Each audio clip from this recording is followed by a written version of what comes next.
पहली फिल्म जो मैंने की वो गेवा कलर की थी। अच्छा जी। हम हिंदुस्तानी, तो वो इतने बड़े बड़ी लाइट्स ले आते थे और वो लगा के, मुझे याद है मुझे ऐसे खड़े रहना था, कैमरा यहाँ था और वो लाइट यहाँ थी। अच्छा जी। शाम को देखा तो ये पूरा जल गया था। बाप रे।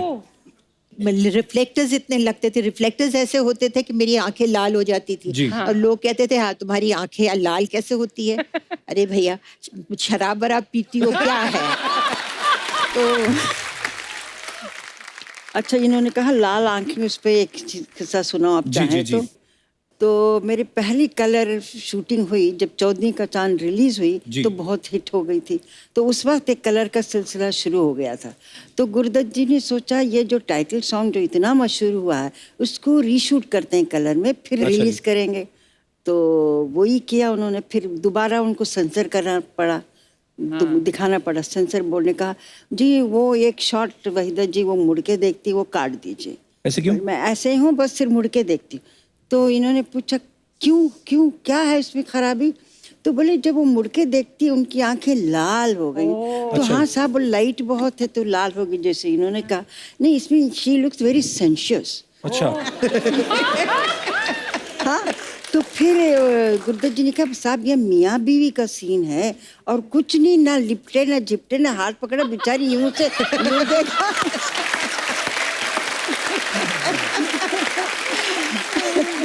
अगर वो सेंसर बोर्ड वाले अगर अब हों तो जी। बेचारे वो देख के तो बेहोश हो जाएंगे। आजकल तो बन रहा है। तो हेलन जी उस दौर में जैसे आशा जी ने वहीदा जी ने बताया कि लाइट्स बहुत ज्यादा होती थी और ऊपर से डांस करना, डांस में तो रीटेक भी और होते होंगे बिकॉज छोटे छोटे शॉट्स लेने हैं और इतनी सारी लाइट, आपको भी परेशानी होती होगी फिर तो? I was very happy that it was in color अच्छा because ji. my costumes were Yeah, very what- colorful. Ji. I could wear those feathers and I could, ji. you know, and I looked much better. So for me, color was lovely. Kapil, मैं जैसे आप सबने बोला कि इतनी गर्मी वगैरह, and then हम तो आज वैनिटी वैन मिलती है हमें और हम लोग इतने एयर कंडीशन कंट्रोल एनवायरनमेंट में शूट करते हैं। तो मैम आप सबसे पूछना चाहती हूँ कि आप लोग कैसे मेकअप करते थे? कभी जंगल में शूट है, कभी यहाँ तो वैन तो होती नहीं थी। राइट। अर्चना आप मानोगे नहीं, मुगले आजम जैसी पिक्चर बनी मोहन स्टूडियोज में, जी। वहाँ एक वॉशरूम नहीं था। बाप रे। तो एक बार मैं और लेट महमूद एक्टर जी। हमने तय किया कि हम पैसे देते हैं स्टूडियो ओनर को, कहा भाई 2 बाथरूम बना बना दीजिए। दो। तो आफ्टर हम बोल के हम चले गए कि अगली दफा आएंगे शेड्यूल पे। 10 दिन के बाद आए तो जी हमने जल्दी से पूछा वो मैनेजर को बाथरूम बना? हाँ जी इंतजाम कर दिया हमने। अच्छा जी। क्या इंतजाम किया? वो कॉरिडोर में उन्होंने एक थंडर बॉक्स रख दिया था। बाप रे।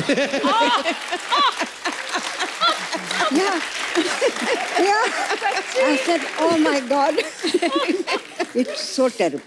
बाप रे, कितना मुश्किल होता होगा उस समय, सारा सारा दिन शूट करना, वॉशरूम ही नहीं है। ना, हमने वॉशरूम पानी नहीं पीना है। छोड़ दिया था। Oh कि God. स्टूडियो सुबह जाओ से शाम पानी मत पियो। तक बाथरूम नहीं जाते थे। Oh my God. घर जाके बाथरूम जाते अभी थे। तक माशाल्लाह किडनी अच्छा है। हाँ सीरियसली एक्चुअली आदमी को रोमांटिक सीन करना हो और ऊपर से बाथरूम आया हो तो आदमी कहाँ निकलेंगे एक्सप्रेशन एक्चुअली। सो हेलन जी को डांसिंग क्वीन, पता नहीं बहुत सारे ऐसे टाइटल दिए गए थे, ऐसे नाम दिए गए थे हेलन जी। जैसा कि मैंने पहले कहा कि एक ही गाना कभी कभी हेलन जी का पूरी फिल्म पे भारी पड़ जाता था। तो हेलन जी दूसरी जो हीरोइन होती थी फिल्म में और आप आके एक गाने में वाह वाही लूट लेती थी, तो उनको जेलसी फील नहीं होती थी कि आ गई हेलन जी, अब ये सारा मेला लूट लेके ले जाएंगे? By the grace of God, I've been very good with all the heroines in the movie. They loved me, literally they cared for me. There was no jealousy. I worked with Asha ji. Were you jealous of me? no. If I was jealous, I wouldn't be friends with you. अच्छा आशा जी, आपकी जब आपकी film में silver jubilee होती थी, golden, आपको jubilee girl भी नाम दिया गया था आपके फैंस के द्वारा। तो जब सिल्वर जुबली होती थी फिल्में, गोल्डन जुबली होती थी, उसके बाद आपने फिल्मों की क्वांटिटी बढ़ाई थी या पेमेंट ही बढ़ाई थी सिर्फ? Naturally. क्वांटिटी तो बढ़ा नहीं सकते थे क्योंकि जी। हम लोग 9:30 to 6:30 की शिफ्ट करते थे। जी। और फिर 7 बजे मैं पहुंच जाती थी स्टेज पे, मेरे बैलेज होते थे तो फिर डांस करना शुरू कर देती थी। 3.5 घंटे का बैले होता था, वो ख़त्म करके फिर घर जाती थी। तो क्वांटम तो बढ़ा नहीं सकती थी, हाँ पैसे तो बढ़ा सकती थी।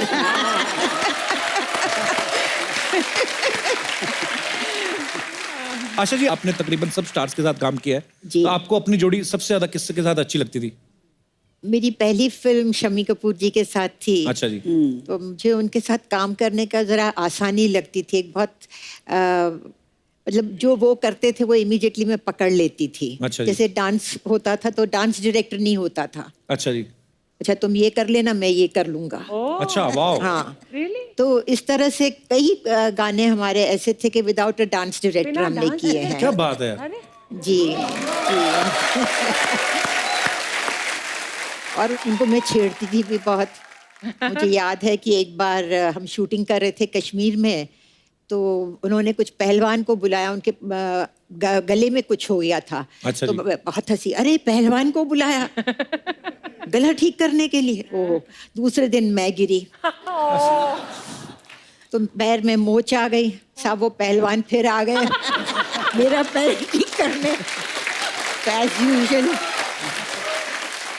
शमी जी कर रहे आया ना, मैंने कहा जी आ गया। एक्चुअली उस समय फिजियोथेरेपिस्ट थोड़ी ना होते थे, तो पहलवान ही जो पहले कुश्तियां करते थे। मुझे याद है बिकॉज मेरे फादर की कुश्ती करने के बड़े शौकीन थे, तो जब उनको कभी ऐसे हो जाता था तो वो पहलवान के पास जाते थे, और पहलवान भी पता नहीं कोई MRI कोई एक्सरे नहीं करते थे, खुद ही देख के ऐसे कड़क पटाखे की आवाज आती थी, या तो आदमी ठीक हो जाता था या बेड़ा गर्क। आशा जी, हेलन जी, आप मतलब जब भी किसी हीरो के साथ काम करती थी तो ऑब्वियसली हर एक का अलग अलग स्टाइल रहता है, लेकिन शम्मी जी के खुद के स्टेप होते थे, वो हम लोग सब हाँ, वो देखते रहे। खुद ही मतलब कर लेते थे। तो वो कितनी एनर्जी होती थी, कितना मुश्किल रहता था उनके साथ डांस करना आपको भी? या एनर्जी तो क्या रिदम थी उनमें। हाँ जी। एक एक रिदम पे Kapoor झटके clan is वटके। full of rhythm. या, सब बच्चे लोग। सब सभी लोग। और क्या शम्मी जी का कोई शशि प्रॉपर कपूर, डांस मैं डांस नहीं बोल होता रही था, थी। जैसे जी। वाइल्ड डांस ना। जी। तो रिदम को पकड़ के उनमें इतनी पूरे जिस्म में रिदम थी उनकी। रिदम थी वो उनकी ये बॉडी हाथ में। भी यूं करो यूं भी करो तो सब रिदम में करते थे। Actually Isn't it? अच्छा वहीदा जी, ऐसे हमने सुना है कि जब आप फिल्मों में आई थी तब आपका नाम जो है वहीदा रहमान नहीं था, कोई और नाम था। नो, ऐसे पता नहीं क्यों अफवाह है ये? अफवाह है। असली नाम मेरा वहीदा रहमान और वहीदा रहमान ये था। अच्छा जी। हाँ। मैं आज ही इनको बाहर निकालता हूँ जिन्होंने ये मुझे बोला ना। वहीदा जी, एक और अफवाह है, पता नहीं ये भी अफवाह ही है कि सच्ची बात है, लेकिन बड़ी ऐसे अफवाहें सुन के आ रहे मैं हैं आप। अफवाहें सुन के आया हूँ बहुत सारी, एक के बाद एक के बाद। पर उन्होंने कहा कि जो आपके भरतनाट्यम के जो गुरु थे उन्होंने पहले आपको डांस सिखाने से मना कर दिया था, हाँ, लेकिन बाद में आप ही उनकी बेस्ट स्टूडेंट हाँ, निकली। हाँ। अच्छा, तो मतलब ये बात सही है। चलो ये वो बात बच गया आज। सही है। इसने- तो ये क्या रीजन था वहीदा जी, उन्होंने क्यों मना किया आपको डांस सिखाने से? वो बहुत मशहूर वो एक गांव है, गांव के जैसे शहर लुधियानवी, जी। तो तिरुचंदूर एक जगह है तमिलनाडु में, वहाँ के थे वो। अच्छा जी। तिरुचंदूर मीनाक्षी सुंदरम पिल्ले उनका नाम था। बाप रे, इतना लंबा नाम। हाँ, तो मुझे जिद आई कि उन्हीं से सीखना है। अच्छा तो जी। हमारे कोई बीच में फ्रेंड थे, उन्होंने जाके कहा ऐसे ऐसे सीखना है। जब नाम सुना तो बोले नाम तो मुसलमान है। बोले हाँ, लड़की भी मुसलमान। No no no no no, मैं मुसलमान को भरतनाट्यम कैसे सिखा सकता? अच्छा। बोले क्यों नहीं सिखा सकते साहब आप?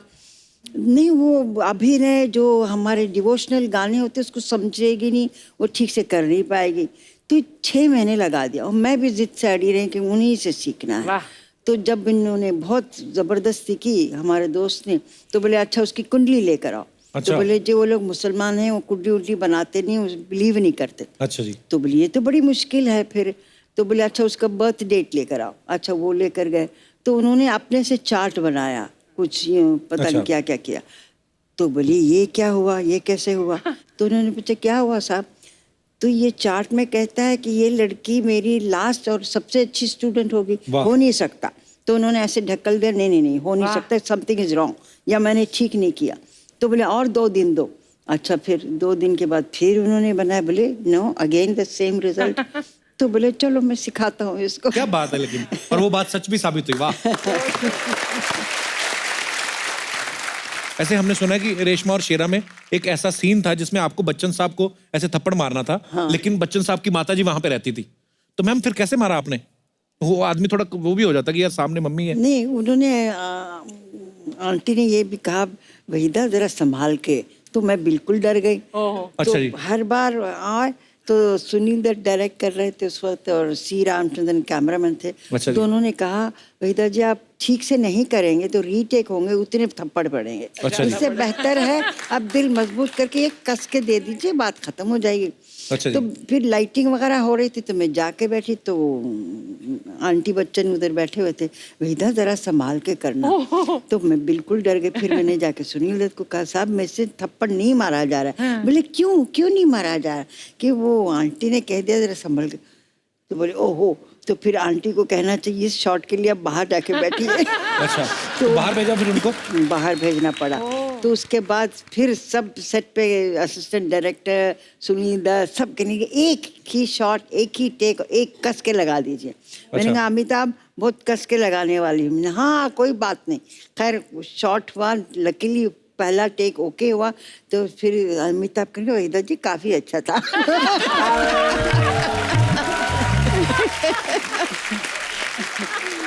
मैम उस समय जब आपके कोई क्रेजी फैन आता था तो आप कैसे हैंडल करती थी आशा जी? सेट पे शूटिंग देखने आ जाते होंगे, आपके घर के बाहर आ जाते होंगे कहीं? घर के बाहर एक चाइनीज आदमी आता था। चाइनीज? हाँ। अच्छा जी। तो वो मतलब आके घर के बाहर दरवाजे के बाहर ही बैठ गया।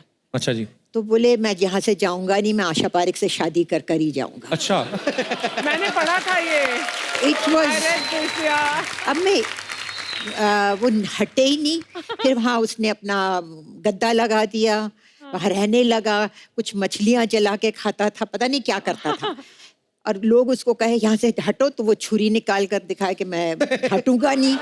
अब जब उसने छुरी वुरी निकालने की बात की तो अब मुझे डर लगने लगा। मैं रात को लेट शूटिंग करके आऊँ तो मैं अपने नीचे कार के नीचे मतलब छिप कर रहा हूँ और छिप कर देखूं कि वो है कि नहीं, बैठा हुआ है तो फिर छिप जाऊं। फिर मैंने कहा ये तो बहुत हो रहा है, 1 महीना ये चलता रहा। तो फिर मैंने जो है पुलिस कमिश्नर को फोन किया। अच्छा जी। वो कहा कि भैया इसको पकड़ के ले जाओ। उसको पकड़ कर ले गए जेल में। वहां से उसने मुझे पोस्ट कार्ड लिखा अच्छा। Oh my कि मुझे God. ये लोग ले गए हैं, प्लीज मुझे बाहर निकालो। बेल भी आप ही कराओ।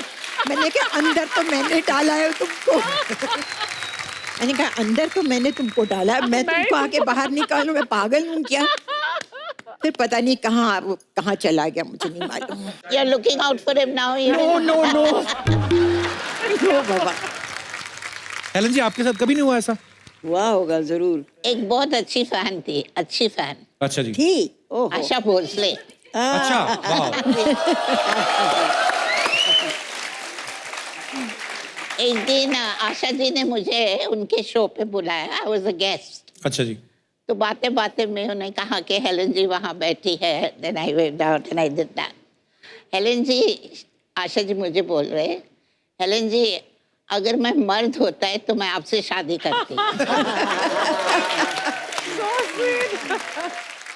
वहीदा जी आपको भी तो कभी ऐसा कोई ना कोई क्रेजी फैन मिला ही होगा कभी जिन्होंने तंग ही कर दिया आपको? हाँ देखिए हमारे ज़माने में जब जवानी में सभी होते हैं, सबके फैंस जी। होते हैं। एक हर रोज़ कुछ 12-15 सफ़े का एक लेटर आता था। अच्छा और जी। उसमें वो लिखते थे कि मैं आर्किटेक्ट हूँ। मैं सोचो अभी ये आर्किटेक्ट हैं तो इनकी इतनी फुर्सत कहाँ मिलती है। वो हैंड रिटन, ये नहीं कि टाइप हो या उस वक्त मोबाइल नहीं था, कंप्यूटर नहीं था, हैंड रिटन लेटर। फिर कहते थे एक दिन याद रखिए आप, ताजमहल क्या मैं अच्छा। उससे बढ़ के बनाऊंगा क्योंकि मैं आर्किटेक्ट। हो सकता है उन्होंने कभी बनाया भी हो हाँ, आपके लिए, ये भी तो हो सकता है। अच्छा मैम, आजकल बहुत सारे ऐसे प्लेटफॉर्म्स हैं, सोशल मीडिया है, मतलब आप अपने फैंस के साथ सीधा कनेक्ट कर सकते हैं। आप उनको अगर कुछ आप कोई नई फिल्म कर रहे हैं उनको बता सकते हैं, सीधा उनके साथ चैट सेशन करते हैं। आजकल के जो भी स्टार्स हैं, उस समय में तो ऐसा सोशल मीडिया तो होता नहीं था। सो बहुत सारे सवाल हैं जो हमारे दर्शकों के मन में, वो मैं आपसे पूछना चाहता हूँ। आप तीनों उनके जवाब दे सकते हैं। आपके टाइम पे जो फिल्में बनती थी उनमें सबसे ज्यादा स्टाइलिश हीरो कौन था? आप तीनों जवाब दे सकती हैं। स्टाइलिश हीरो जी। मेरे कैटेगरी में जो देवानंद थे। अच्छा जी, फिर देव साहब। शमी कपूर थे। शमी कपूर साहब, वाह क्या बात है। आशा जी आप? मुझे लगता है फिरोज खान। फिरोज साहब, जी जी जी, फिरोज वाह। खान। हेलन जी, आप तो खुद इतने स्टाइलिश नहीं, लेकिन आपको कौन स्टाइलिश हीरो लगता था? Devanand. देव साहब, वाह। उस समय शूटिंग पे सबसे ज्यादा लेट कौन आता था? राज कपूर। राज कपूर साहब। सब आप सब सहमत हैं आशा जी? आप सब ये बड़ा टेढ़ा सवाल है। हंसने वाला मगर आते सवाल थे है। लेट। मैंने 2 पिक्चरें की उनके साथ। अगर 9:30 से 6:30 तक की शिफ्ट होती थी जी। तो वो 2 बजे आते थे। अच्छा जी। तो फिर आधी शिफ्ट चली गई, फिर लंच खा के फिर आराम करके उठ के अच्छा। तो फिर मैंने प्रोड्यूसर को कहा आप 2 से 10 की शिफ्ट की रखिए। अच्छा जी। दोपहर के 2 से रात के 10 से। बोले हाँ अच्छा आइडिया है, चलो वो कर दें। तो वो 2 से 10 बजे की शिफ्ट रखते थे तो वो 6 बजे आते थे। फिर एक दिन उन्होंने, मैं कहती थी क्या राज जी मैं बैठ बैठ के थक जाती हूँ। नहीं सॉरी। एक दिन मिल्क कॉलोनी में शूटिंग थी तो मेरे प्रोड्यूसर ने कहा वहीदा जी आप घर से मत निकलिए जब तक मैं फ़ोन नहीं करूँ। अच्छा। आई फील गिल्टी, आप बैठी रहती हैं वहाँ, क्या करें। मैंने कहा अच्छी बात है। तो फिर फ्रैंटिकली फ़ोन आया, उस वक्त मोबाइल नहीं था, कुछ नहीं। निकलिए जल्दी निकलिए। मैंने कहा क्या हुआ? बड़ी सुबह 7 बजे राज जी आउटडोर में बैठे हुए हैं। मैंने कहा राज जी 10 लेट। बोले मैं बदनाम हूँ कि मैं लेट आता हूँ, मैं बैठा हूँ, आप अभी आई हैं, अभी आपको मेकअप करना है, बाल बनाने कितनी देर लगेगी, मैं कितनी देर बैठा रहूँगा। मैंने कहा मुझे जिंदगी भर बिठाते थे, अभी आप बैठे रहिए। ऐसे कौन से एक्टर थे जो दूसरों के डायलॉग चेंज करवा देते थे? ऐसा कोई था? मैंने एक पिक्चर में काम किया था जिसमें कृष्णा करके कोई विलन था। अच्छा जी। तो वो क्या होता था 7 to 2, 2 to 10 की शिफ्ट होती थी। तो मैं 2 to 10 की शिफ्ट में उसकी शूटिंग करने जाती थी। अब वो 6 बजे तो वो सारे डायलॉग उल्टे बोले। अच्छा। हाँ, वो बोले कि जैसे ये था कि शल्लो तुम कीचड़ में खिला हुआ कमल हो, तो वो बोलेगा शल्लो तुम कमल में खिला हुआ कीचड़ हो। तो एक दिन ये हुआ, अच्छा बिकॉज मैं बहुत बड़ी स्टार थी तो पूरे सेट पे सन्नाटा। तो उसने कहा क्या हुआ? अरे भाई तुम क्या बोल रहे हो? तो बोले क्या बोल रहा हूँ? तो बोले तुमने ये डायलॉग बोला है। अच्छा मैंने ऐसा बोला, सॉरी हाँ फिर से करते हैं। फिर वही बात। अच्छा। हर चीज में मतलब वो सुजीत कुमार के साथ था कि शल्लो के साथ मैं सुहाग रात मनाऊंगा। वो 6:30 बज गए थे तो कहने लगे कि शल्लो की जगह मैं तुम्हारे साथ सुहाग रात मनाऊंगा।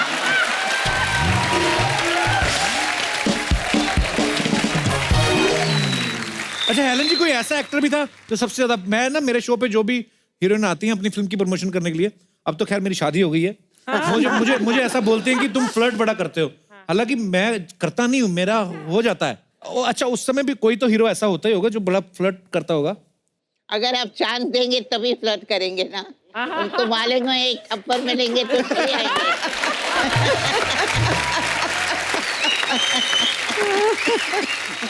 तो मैम सलीम साहब से आपकी मुलाकात कैसे हुई थी?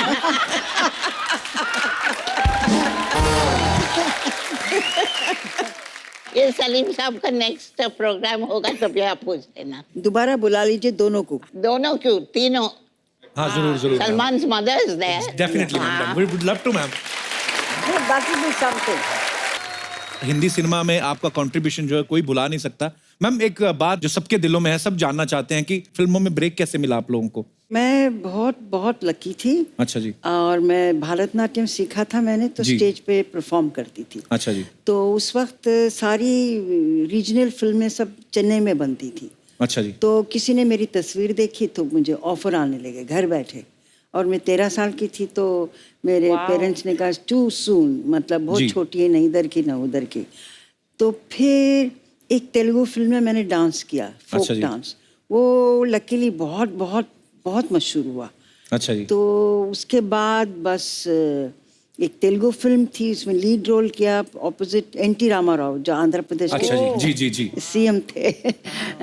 उसके बाद गुरुदत्त जी मिले मुझसे हैदराबाद में। अच्छा जी। तो फिर उन्होंने मुझे बॉम्बे बुलाया, फिर इट्स अ हिस्ट्री।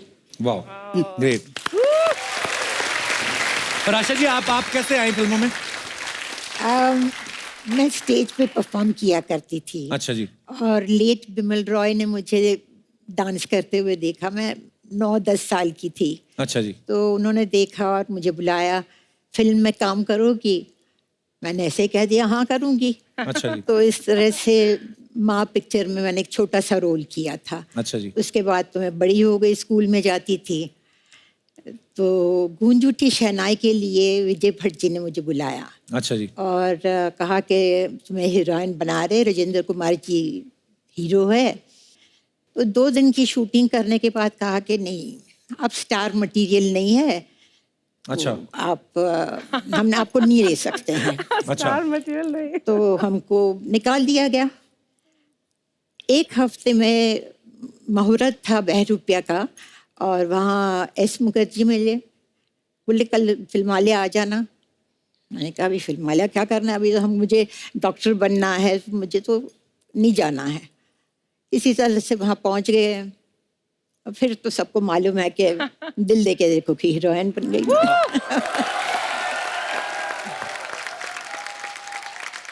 और हेलन जी आपकी शुरुआत कैसे हुई थी? We were refugees from Burma. Okay. And during the war, we had to walk it for 9 months from Burma to Assam. I was very small. I was about 3-4 years old. Anyway, we came to India. God was great. And I went to school, and while going to school, I started learning Manipuri, a little of Bharatanatyam, and Kathak. Just the fundamentals, ताकि in case I was given a chance, I would know the stance of all these dances. उस ज़माने में कुकू जी बहुत बड़ी dancer and actress थी. अच्छा जी। And my mother requested her that मैं chorus में कम से कम join करूं, क्योंकि we needed the money very badly. We were living in one room. The Mori was in one room. और another thing I must tell you, जब भी गर्मी का दिन था, हम लोग चटाई को ठंडा करके जमीन पे लगा के नहा के, we never used to wipe ourselves, put our nightie and we go to sleep. Oh my God. So we've seen these lovely days, praise the Lord. Because of that, I'm here now. Thank you. कितनी अच्छी बात है कि हमारी तीनों जो legend artist हैं, तीनों बचपन से ही इतनी टैलेंटेड थी कि 9-10 साल की उम्र में आपको रिकॉग्नाइज किया गया। मतलब कमाल है। आज हमें आपको तीनों को एक साथ देख के बहुत खुशी हो रही है। मैम यहाँ पे ना कुछ आपके हार्डकोर फैंस हैं जो आपकी फिल्मों के, आपके स्टाइल के इतने दीवाने हैं, तो उसी आज स्टाइल में बैठे हूँ, मैं उनको बुलाना चाहता हूँ। प्लीज आइए, आप जरा मंच पे आइए।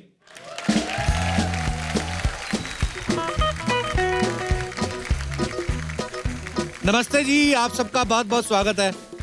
अरे सबसे पहले तो आप अपना नाम बताइए और आप बताइए कि आप किनका आपने स्टाइल कॉपी किया हुआ है, हमारे दर्शकों को बताइए। मैं मधुचंद्रा हूँ। अच्छा जी। मैंने आशा जी का गेटअप किया है। अरे वाह, कमाल है। बहुत बहुत प्यारी लग रही है आप जी। आपका? हाँ, मेरा नाम निशा है। अच्छा जी। और मैंने जो स्टाइल किया है वो भी आशा परीख जी का है। अरे वाह वाह। हेलो। हेलो जी मैम, कैसे रेखा हैं आप? मामतोरा। मैंने हेलन जी का स्टाइल किया है। अरे वाह। जी पीछे हेलो, ममता सा। जी ममता। मैंने वही दाजे के स्टाइल। वाह। मैं जयश्री पंचाल हूँ। मैंने वेदा जी की स्टाइल में। So sweet. हेलन जी, पहले नंबर पे आपके हिसाब से कौन? तो ये नंबर 1।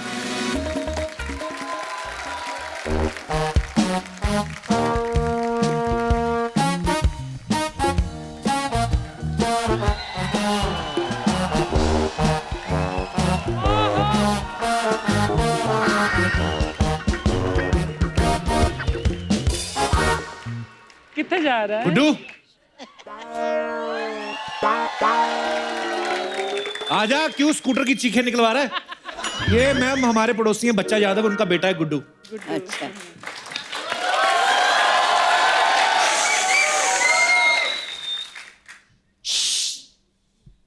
पैरी पोड़ा दादी जी, जीते रहो। पैरी पोड़ा दादी जी, पैरी पोड़ा दादी जी। ओ गुड्डू, ये दादी दादी क्या होता है?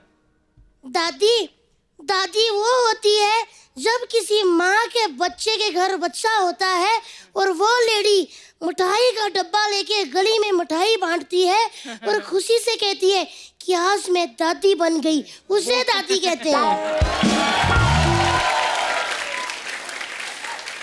ओए कलिंगड़, मैं दादी की डेफिनेशन नहीं पूछ रहा हूँ, ये तेरी दादियाँ कैसे हो गई? कप्पू अंकल, मैंने इन तीनों दादियों को ना अपने धन धन धन से दादियाँ मान लिया हुआ है। अबे तन मन धन से मानना होता है। तन मन से आप मानो, मैंने धन धन से माना है। पता क्यों? क्योंकि तन मन से ना सी व्यू बंगले नहीं आते, धन धन से आते हैं। बेटा अभी उन्होंने तुझे अपना पोता माना नहीं है। कोई बात नहीं, ये फिल्मी लोग है ना, क्लाइमेक्स में मानते हैं। ये ना फिल्में देख देख के बिगड़ गया अर्चना जी। हाँ। अभी तेरे बाप को बोल के तेरी फिल्में देखनी बंद कराता हूँ। हाँ। फिल्में बंद करवा दोगे? मतलब एक्टर लोग फिल्में नहीं बनाएंगे, इधर प्रमोशन के लिए नहीं आएंगे। तेरा क्या होगा? डैडी के जोक कौन सुनेगा? डैडी घर बैठ जाएंगे और 5-6 बच्चे पैदा करेंगे। नहीं अंकल, प्लीज ऐसा मत करना। लेकिन एक बात है कप्पू अंकल, वहीदा रहमान जी है ना, मैं उनके बेटे की तरह बहुत ही ज्यादा अच्छा गाता हूँ। उनका कौन सा बेटा गाता है? AR रहमान। AR रहमान उनका बेटा नहीं है, वो अलग है। सच्ची सौ खाओ। हाँ। इनका बेटा नहीं है? नहीं। तभी मैं सोचूं ये उनके साथ क्यों नहीं रहती। अच्छा ये बता गुड्डू, स्कूल क्यों नहीं गया आज? स्कूल वो ना मेरी बुआ की पूंछ पे चोट लग गई थी, इसीलिए मैंने छुट्टी कर ली। बुआ की पूंछ नहीं होती, भैंस की पूंछ होती है। अंकल जी, भैंसे हमारी बुआ है, समझे? वो हर साल मेरे पापा को राखी बांधती हैं। अबे भैंस कैसे राखी बांध सकती है? क्यों अंकल जी, अगर मेरे डैडी रोज उनको तबेले पे बांधते हैं तो वो उनको राखी क्यों नहीं बांध सकती? How racism. अच्छा फालतू की बातें इससे जितनी मर्जी करा लो। अभी मैं स्कूल के बारे में कुछ पूछूंगा ना, पढ़ाई के बारे में, इसकी बोलती बंद हो जाएगी। वाह गुड्डू, ज्यादा बात तेरी पढ़ाई पे सवाल उठा है। मैं तैयार हूँ कप्पू अंकल, क्या सवाल पूछते हो? अच्छा बोलो। बता, सूरज किस दिशा से निकलता है? सूरज? हाँ।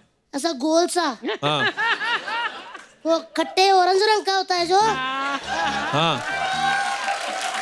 सूरज वो जो बच्चों को सुबह उठाता है? हाँ। वो जो कपड़े भी सुखा देता है?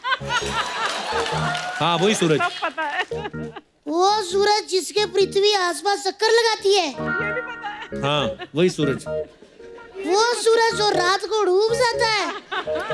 हाँ वही सूरज। हाँ तो 9:30 बज रहे ना, डूबा हुआ है। जब सुबह उगेगा तो बता दूंगा किधर से उगता है।